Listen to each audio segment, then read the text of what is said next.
말씀입니다. 오늘은 잠언 20장 1절에서 15절의 말씀을 가지고 다 여호와께서 지으신 것이니라 라는 제목으로 하나님 말씀의 은혜를 나누도록 하겠습니다. 우리 몇 주 전에 함께 불렀던 찬양 우리 한번 또 불러볼게요. 혼자 걷지 않을게요. 한번 불러보겠습니다. 오늘 여러분 잠언 20장의 말씀 그냥 먼 남의 이야기가 아니라 바로 우리 실생활에 우리에게 주시는 살아계신 하나님의 말씀으로 여러분 가슴을 울리기를 간절히 축복합니다.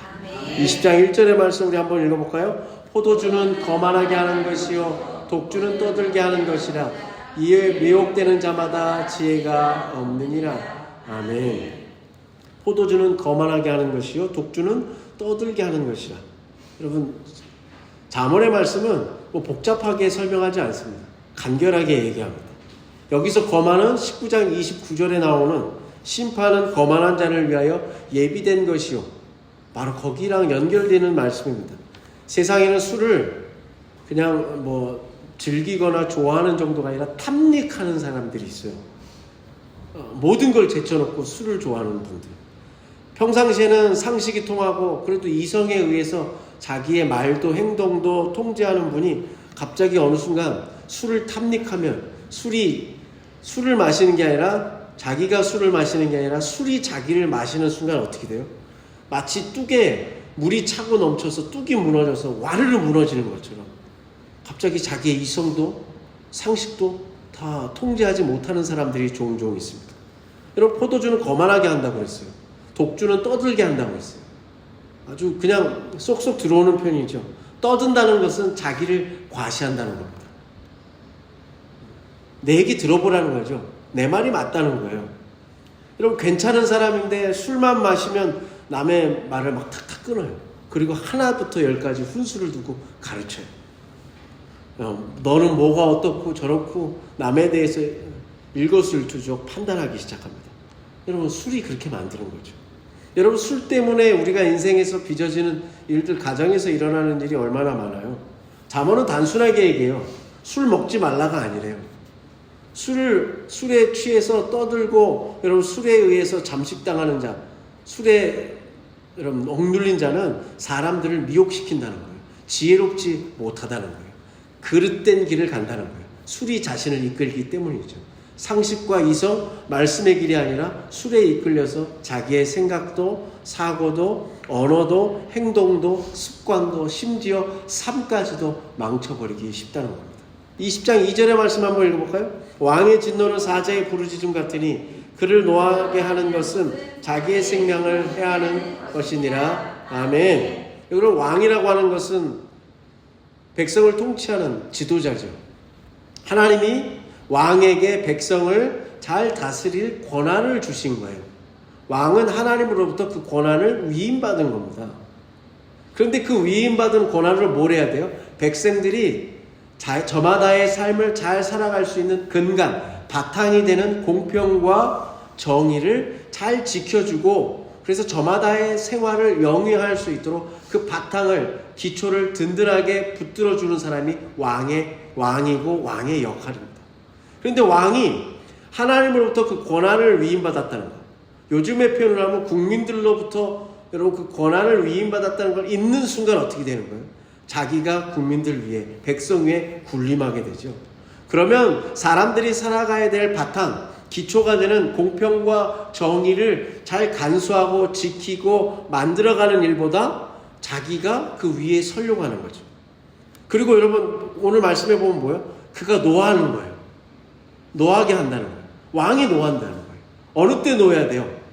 백성들의 삶의 바탕이 되는 공평과 정의가 무너지게 만드는 사람에 대해서 노해야 되죠.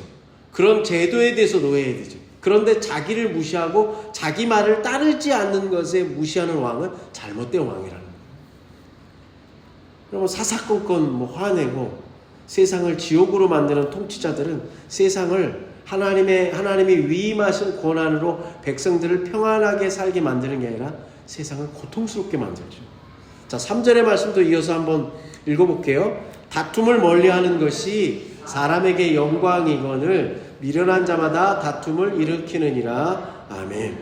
여러분 다툼은 평화를 무너뜨립니다.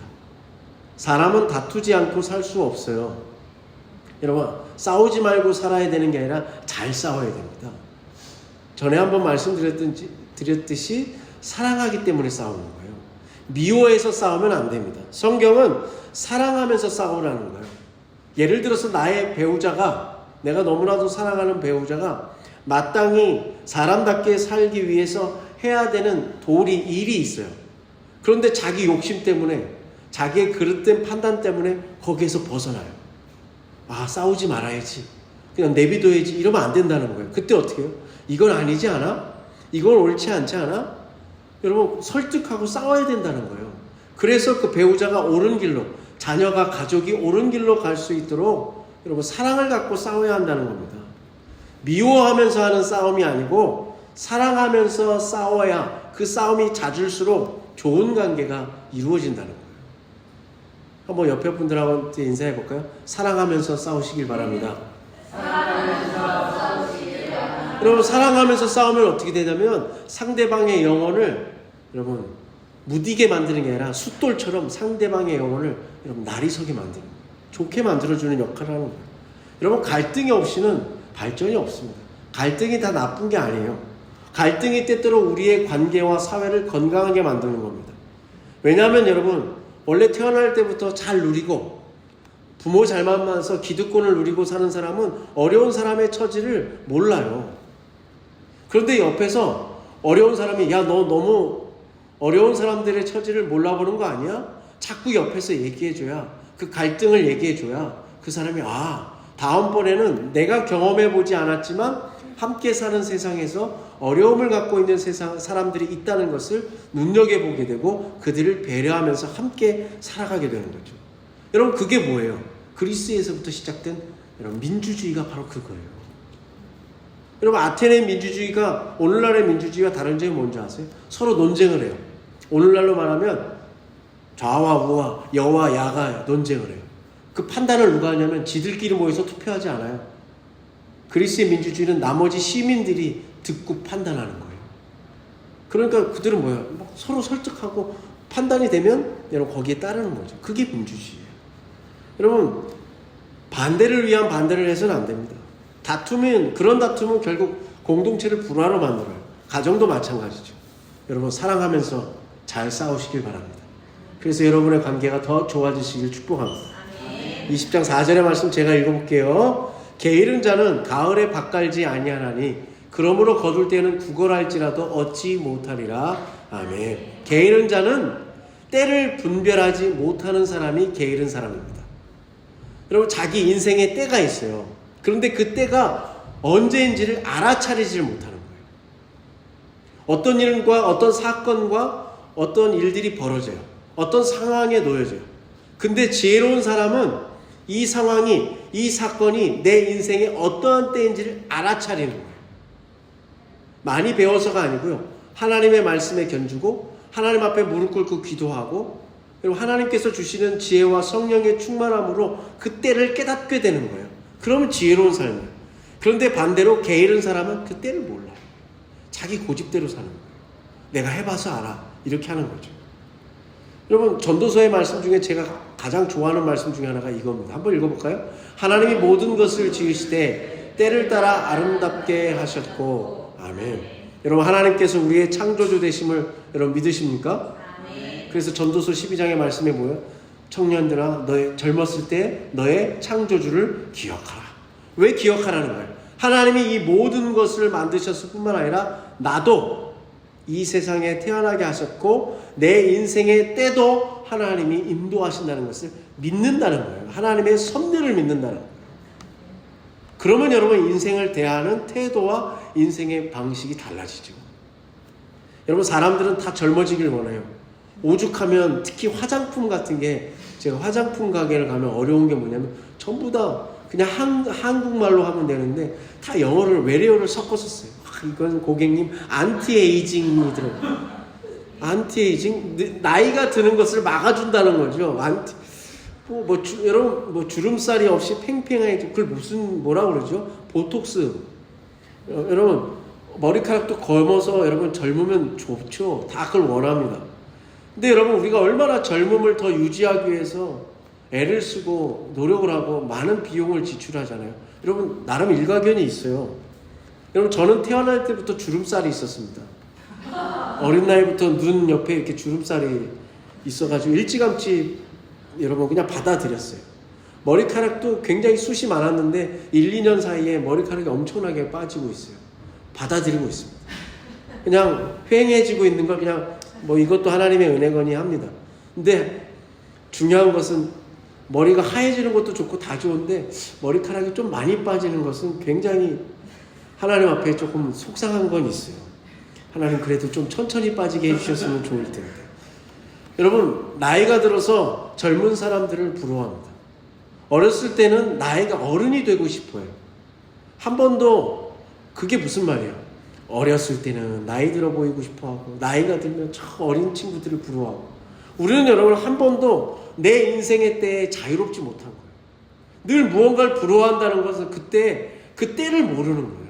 내가 지금 여기가 가장 아름다울 때라는 것을 우리가 놓치고 사는 거죠. 우리 옆 사람 한번 축복해 볼까요? 지금이 가장 아름다우십니다.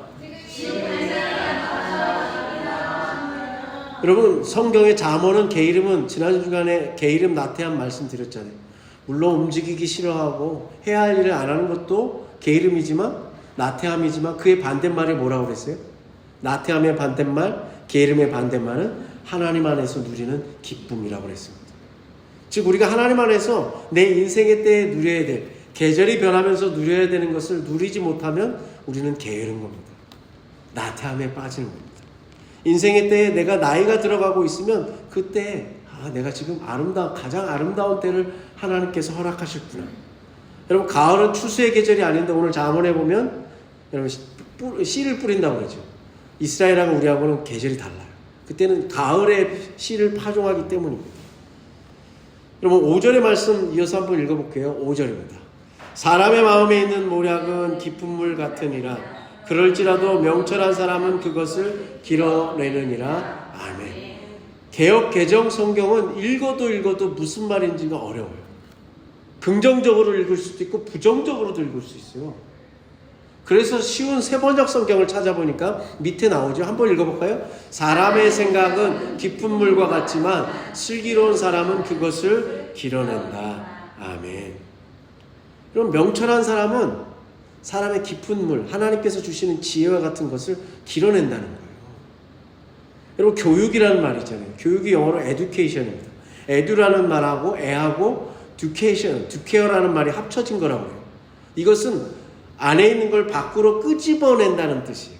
한번 따라할까요? 밖으로 끄집어내다.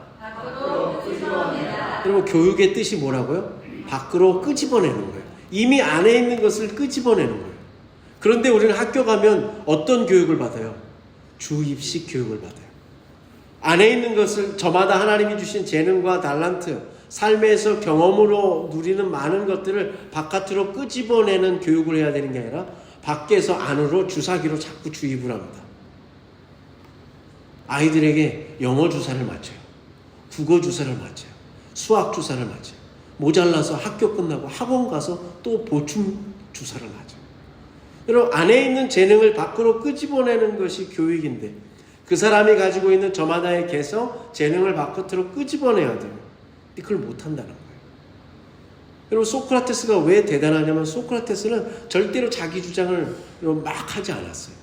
사람들과 대화하면서 스스로 자기 안에 내가 뭔가 오류가 있구나, 내 말에 뭐가 약점이 있구나, 그것을 깨닫게 하는 소위 삼파술이라는 방법으로 여러분 사람들을 가르쳤어요. 지식을 가르친 게 아니라 자기 스스로 깨닫게 했다는 거예요. 다시 말씀드려요. 교육이란 밖에서 안으로 주입하는 게 아니라 이미 내 안에 있는 것을 밖으로 끄집어내는 것이 교육입니다. 여러분 사람 속에 있는 것을 존중해야 끄집어낼 수 있어요. 여러분 목회자가 교인들을 존중해야 여러분 안에 하나님이 허락하신 은사와 재능을 제가 존중해야 여러분과 함께 하나님의 말씀을 나눌 수 있어요. 우리가 하나님이 우리에게 허락하신 자녀들을 존중해야 하나님이 저마다 주신 달란트를 그 아이들에게 주신 재능을 비전을 끄집어내는 데 도움을 줄 수 있어요. 우리가 여러분 그때까지 기다리질 못하는 거예요. 부모들의 마음이 늘 조급해요. 왜요? 옆에 애들은 그렇게 안 살거든요. 다른 집 애들은 그렇게 안 살거든요. 여러분 오늘 말씀을 꼭 기억하셔서 조금만, 여러분 당연히 부모님과 조급하고 애가 다 있죠. 그러나 조금만 여러분 여유를 가지시고 하나님이 그 아이에게 허락하신 재능을 밖으로 끄집어내는 지혜를 갖는 우리 부모님들 다 되시길 간절히 축복합니다. 자, 6절의 말씀도 한번 읽어볼게요. 많은 사람이 각기 자기의 인자함을 자랑하나니 충성된 자를 누가 만날 수 있으랴. 아멘. 이게 무슨 말이에요? 나 괜찮은 사람이야. 알지? 자기가 자기 입으로 자랑한다는 거예요. 내가 얼마나 성실한지 알아? 자부한다는 거예요. 그런데 여러분, 내가 성실해, 나 괜찮은 사람이야 라고 자부하고 자랑한다는 것은 너는, 다른 사람은 나만큼 성실하지 않다는 거예요. 그 마음이 깔려 있는 거죠. 나는 성실하지만 너는 나보다는 성실하지 못해. 즉 다른 사람에 대한 선입견을 갖고 얘기하는 겁니다. 여러분, 우리가 다른 사람을 알아갈 때 무엇을 보고 알아요? 그 사람의 말만 듣고 압니까? 아니죠. 그가 살아가는 삶의 모습을 보면서 그 사람이 어떤 사람인지를 파악하게 됩니다. 사람의 언어라는 것은 사람과 사람들을 이어주기도 하지만 때로는 사람과 사람 사이를 갈등이 깊게 만드는, 골이 깊게 만드는, 갈라치기를 할 수도 있는 것이 말입니다. 때로는 산길을 걷다 보면은 그냥 여러분 눈길을 안 갔던 길 옆에 있는 풀숲에서 어느 들꽃을 보면서 우리가 기쁨을 발견하기도 합니다. 요즘은 자기 PR의 시대잖아요. 자기가 자기를 홍보해야 되는 시대예요. 근데 여러분 꼭 기억하세요. 남의 속도와 비교하지 마세요. 한 주간 살아가실 때 남의 속도와 비교하지 마세요. 가게를 하시는 분은 다른 가게와 비교하지 마세요. 오늘 요즘 저 명륜진사갈비가 장사가 잘 되는 것 같아요. 비교하지 마세요. 여러분 우리 교회가 누구의 여러분 세상 그 어느 교회와 비교하지 마세요. 여러분 나의 인생을 여러분 다른 사람과 비교하지 마세요. 여러분 오늘의 말씀은 그거예요. 그걸 우리에게 얘기하는 거예요. 내가 어떤 사람이 돼야 하는지, 내 존재, 내가 어떻게 살아가는지로 보여주라는 거예요. 말로 앞서가지 말라는 거죠. 자, 7절의 말씀도 이어서 한번 읽어볼까요? 7절입니다. 온전하게 행하는 자가 의인이라 그의 후손에게 복이 있느니라. 아멘. 성경에 온전하게 행한다는 말이 종종 나옵니다. 온전하게 행한다. 흠이 없다는 말입니다. 흠이 없게 살기를 원한다는 거예요. 여러분 흠 없이 살 수가 있습니까? 너무나 어렵습니다. 우리가 살다 보면 혹 이런 분들 있죠. 저 사람은 법 없이도 살 사람이야.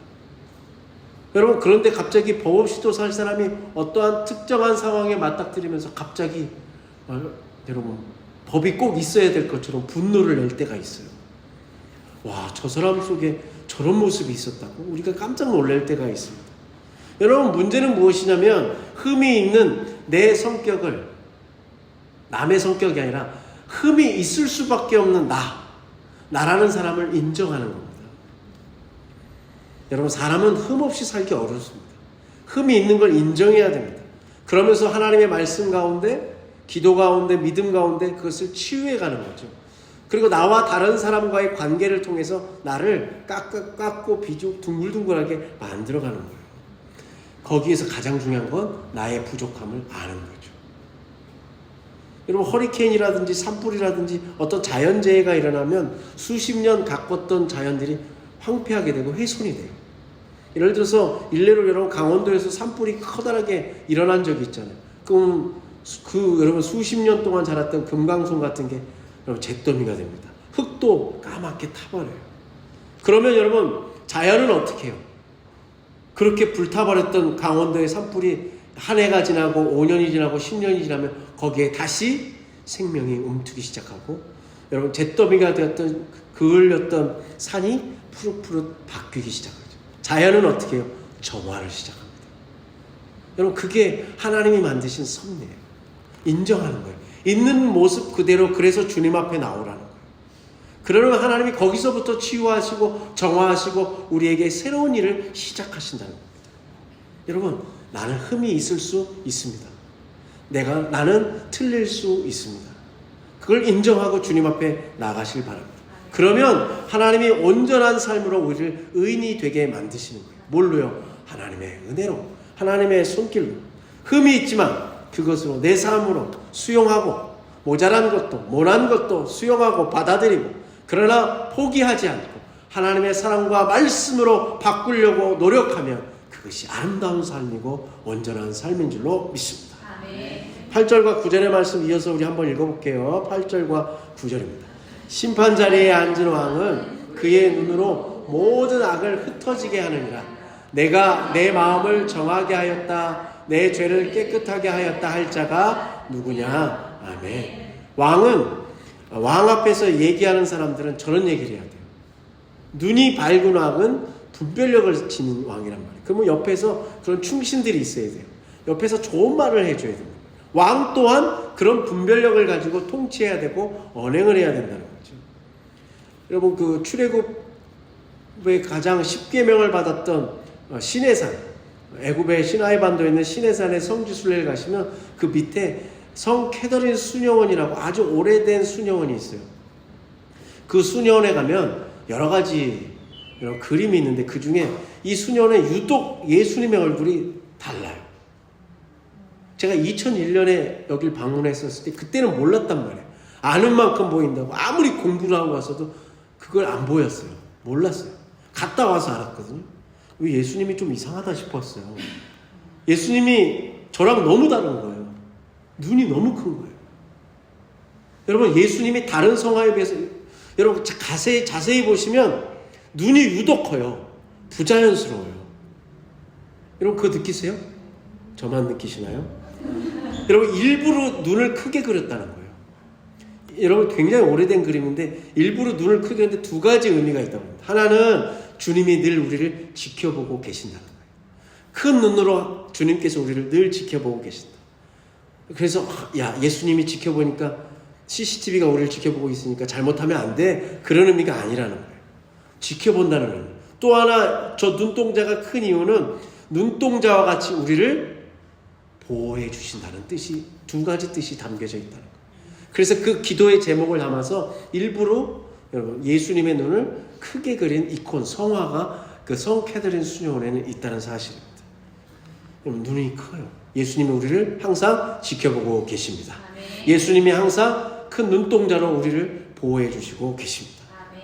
여러분 오늘 말씀 뒤에 뭐라고 나와요? 심판의 자리에 앉은 왕은 그의 눈으로 모든 악을 흩어지게 하느니라. 왕만이 아니라 우리가 여러분 존재하는 것만으로도 주변을 환하게 만드는 사람이 있어요. 같이 있으면, 같이 예배를 드리면 예배가 더 은혜스러운 분들이 있어요. 한때 제가 목사 안수 받고 제 꿈이 뭐였냐면, 작은 소망이 뭐였냐면 교회에서 가장 예배를 잘 드리는 사람이 되는 게 제 작은 소망이었어요. 예배를 잘 드린다는 건 예배 시간에 막 움직이지도 않고 정말 말씀도 잘 듣고 졸지도 않고 그 어떤 그 모습, 옆에만 앉아도, 내 옆에만 앉아도 막 그렇게 막 은혜가 되는 그런 사람이 되고 싶었어요. 여러분 그런 사람이 있어요. 제가 그래서 여러분들 위해서 기도할 때 드리는 기도 중에 하나가 뭐냐면, 하나님 부족하지만 저로 인해서 우리 교인들이 삶을, 자신에게 주어진 삶을 순수하게 바라볼 수 있도록 하나님 도와주십시오. 하나님, 사람들이 부족한 저를 만나서 그래도 하나님이 만드신 이 세상, 내 가정, 내 일터가 살만하다고 고백할 수 있게 해주십시오. 하나님, 교회 오면 우리 사랑하는 교인들이 막 악한 마음, 여러분 참 막 그런 때 있잖아요. 막 오기가 생기고 막 독이 오를 때 있잖아요. 그런 마음들이 교회만 오면 눈 녹듯이 쫙 녹고 하나님의 은혜로 선한 생각이 가득 차게 해주십시오. 여러분 그렇게 기도하거든요. 여러분 그 기도가 꼭 이루어질 줄로 믿습니다. 여러분 세상에 그 누구도 나는 깨끗하다, 나는 흠이 없다, 나는 내 마음을 내 스스로 정하게 한다, 이렇게 말하는 사람 여러분 믿으면 안 된다는 거예요. 우리 마음은 끝없이 때가 탑니다. 제가 오늘 와이셔츠를 입었잖아요. 여러분 이 와이셔츠도요, 세탁소에 맡겼다 와도 제가 하루만 입으면 여러분 여기에 때가 타요. 여러분 하물며 우리의 인생은 여러분 날마다 세상에 때가 묻어요. 우리가 예배를 드리고 이곳을 쓸고 닦아요. 많은 성도님들이 교회를 정말 애지중지 가꿔요. 그런데도 여러분 우리가 여기서 예배 드리지 않고 이 공간을 방치하면 어떻게 돼요? 이곳에 뭐가 쌓여요? 먼지가 쌓입니다. 여러분, 우리의 마음도 닦아내지 않으면 이 안에 온갖 세상의 욕심과 죄가 가득 차요. 여러분, 마음의 이 더러운 것은 뭘로 닦아야 될까요? 물티슈로 닦아야 될까요? 깨끗이 빠른 물걸레로 닦아야 될까요? 아니요. 우리의 마음은 여러분 눈물로밖에 닦아지지 않습니다. 우리의 마음의 더러운 것은요, 여러분 하나님 앞에 울 때만 닦아집니다. 내가 내 마음을 깨끗하게 해서 내가 마음 먹어서 나는 이제 똑바로 살아. 여러분, 그건 있을 수 없습니다. 오직 믿음의 사람은 하나님 앞에 흘리는 눈물로 우리의 마음에 켜켜이 쌓이는 먼지들을, 켜켜이 쌓이는 죄의 찌꺼기들을 깨끗하게 치워줄 줄로 믿습니다. 10절의 말씀 우리 한번 읽어볼까요? 10절입니다. 한결같지 않은 저울추와 한결같지 않은 배는 다 여호와께서 미워하시느니라. 아멘. 여러분, 경건한 게 뭘까요?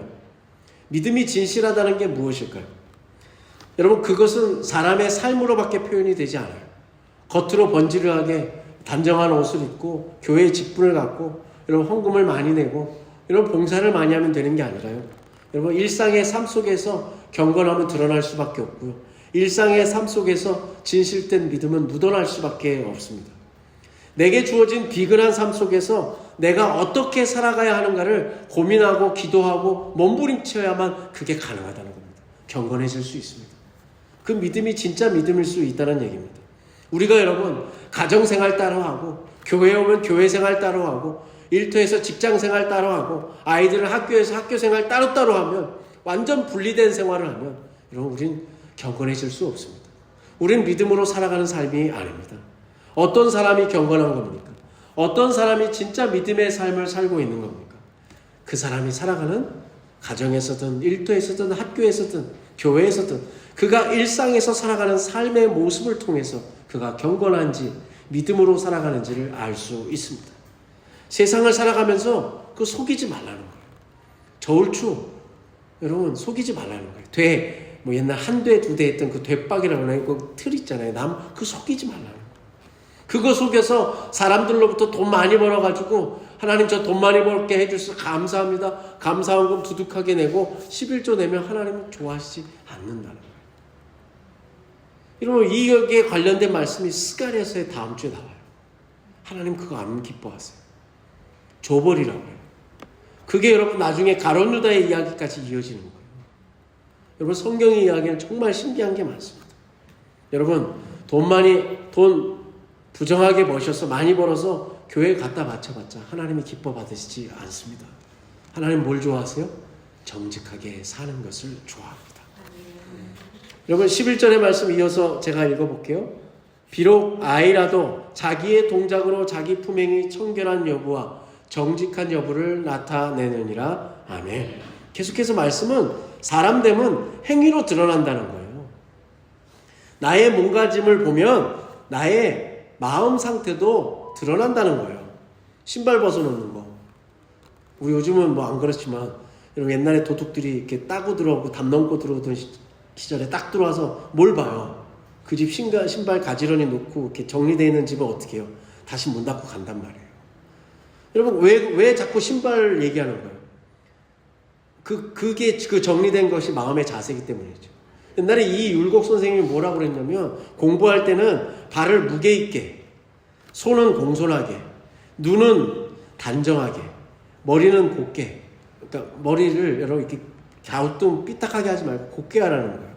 그리고 서 있을 때도 곧게 서 있으라는 거예요. 그래야 공부할 수 있다고 그랬어요. 요즘 아이들 그렇지 않죠. 삐딱하게 살죠. 여러분 아이라도 자기의 동작, 자기의 자세로 내 품행이 청결한지 아닌지, 내가 정직한지 아닌지를 안다는 거예요. 자, 12절의 말씀 이어서 우리 한번 다 같이 읽어볼게요. 12절의 말씀입니다. 듣는 귀와 보는 눈은 다 여호와께서 지으신 것이니라. 아멘. 앞에서 쭉 오늘 말씀과 이어지는 거예요. 듣는 귀로 바로 들어야 되고 보는 눈으로 바로 봐야 됩니다.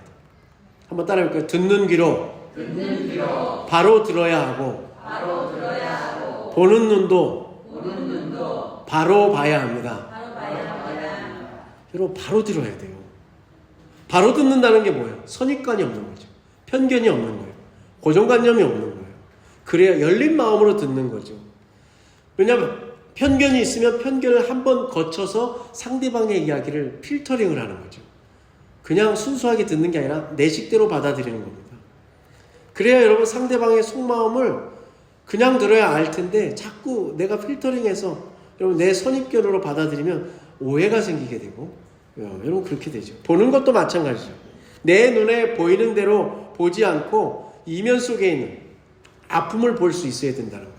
바르게 본다는 것은 여러분 여러분 마술 아시죠?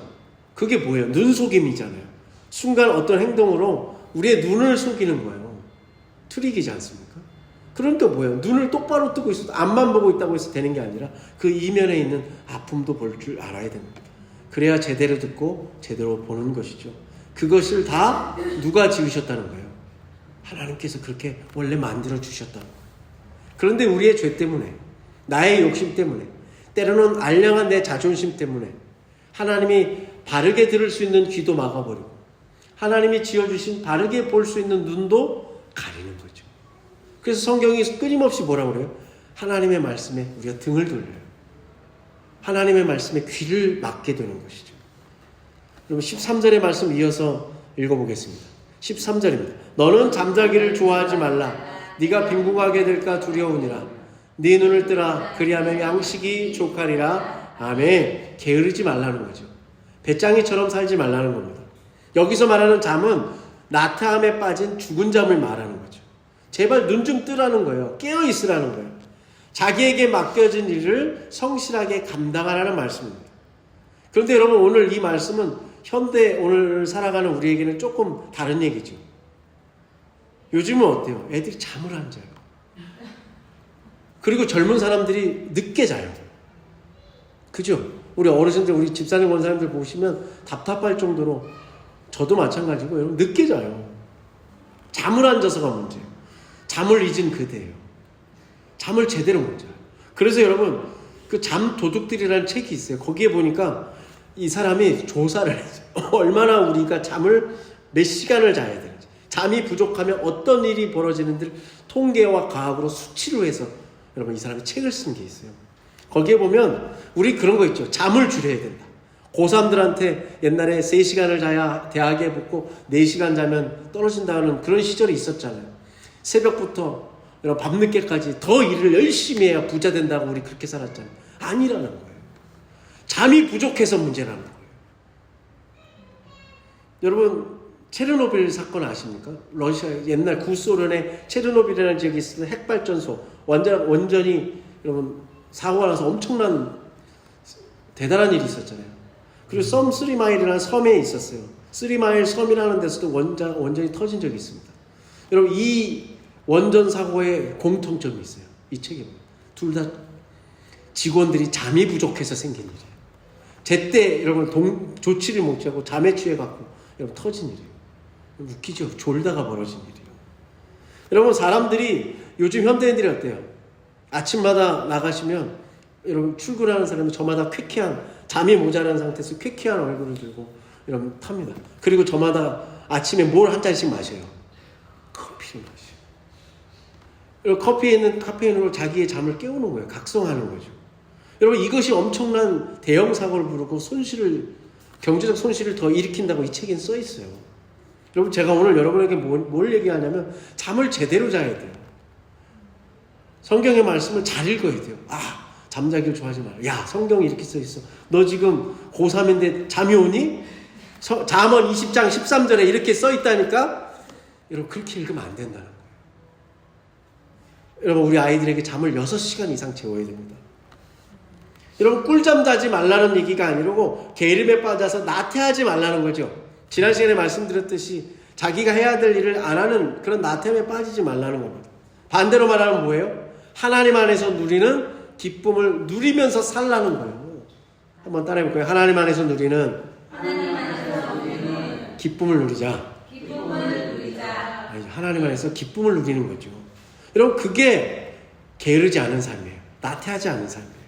그렇게 되면 여러분 반대로 잠에 빠지면 나태하게 살면 게으름에 빠지면 어떻게 된다는 거예요? 네가 어려움을 겪는다는 거예요. 빈궁하게 된다는 거예요. 그리고 네가 굶게 된다는 거예요. 양식이 부족하게 된다는 거죠. 자, 마지막으로 14절 15절의 말씀 우리 한번 읽어볼까요? 14절 15절의 말씀입니다. 물건을 사는 자가 좋지 못하다 하다가 돌아간 후에는 자랑하느니라. 세상에 금도 있고 진주도 많거니와 지혜로운 입술이 더욱 귀한 보배니라. 아멘. 어렸을 때 어머니하고 시장을 자주 갔어요. 반대로 제가 좋아서 간 게 아니라 어머니가 시장 갈 때 꼭 저를 데리고 갔어요. 그러면 제가 시장 가서 이해가 안 되는 거예요. 분명히 가격은 2,000원이라고 써 있는데 계속 깎아요. 콩나물이고 배추고 무고 뭐고 계속 깎아요. 이해가 안 됐어요. 왜 저걸 깎지? 여러분, 저 말씀이 뭔지 아세요? 깎지 말라는 얘기예요. 왜 깎지 말라는? 근데 어떤 상황에서 깎지 말라는 거예요? 에이, 물건 여기 흠이 있네. 배추가 싱싱하지 않네. 이거 그냥 1,000원에 합시다. 그렇게 하고 돈 주고 사놓고서 뒤에 가서 물건 싸게 샀다고 좋아하지 말라는 거예요. 이 말씀 읽고 얼마나 회개했는지 몰라요. 그래서 저는 정찰제를 좋아합니다. 여러분, 오늘 본문 마지막에 보면 금보다 귀한 게 뭐예요? 지혜로운 입술입니다. 여기 오늘 함께 예배드신 우리 한 분 한 분이 금보다 진주보다 귀한 지혜로운 입술이 다 되시길 간절히 축복합니다. 오늘 말씀 1절부터 15절의 말씀을 우리가 함께 읽고 나눠봤지만 여러분, 저마다 오늘 말씀 중에 가슴에 다가오는 말씀이 다를 거예요. 여러분 꼭 기억하시길 바랍니다. 저는 특별히 3절의 말씀이 다가왔거든요. 다툼을 멀리하는 것이 사람에게 영광이거늘 미련한 자마다 다툼을 일으키느니라. 여러분, 저는 이 말씀 속에서 나는 과연 다툼을 일으키는 자인가? 갈등을 해소하고 평화롭게 하는 자인가? 정말 팔복에 나오는 자처럼 화평케 하는 자인가?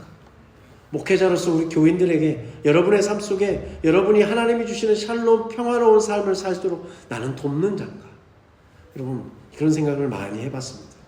여러분, 오늘 말씀 중에 여러분 가슴 속에 다가오는 그 말씀 한 구절을 꼭 붙드시고 일주일을 승리하시길 간절히 축복합니다. 아멘. 왜요? 우리는 더 나은 하나님의 사람이 될 것이기 때문입니다. 아멘. 우리 기도하겠습니다. 하나님, 우리를 얼마나 사랑하시는지 힘들 때도 기쁠 때도 하나님은 우리와 늘 언제나 함께하고 계십니다.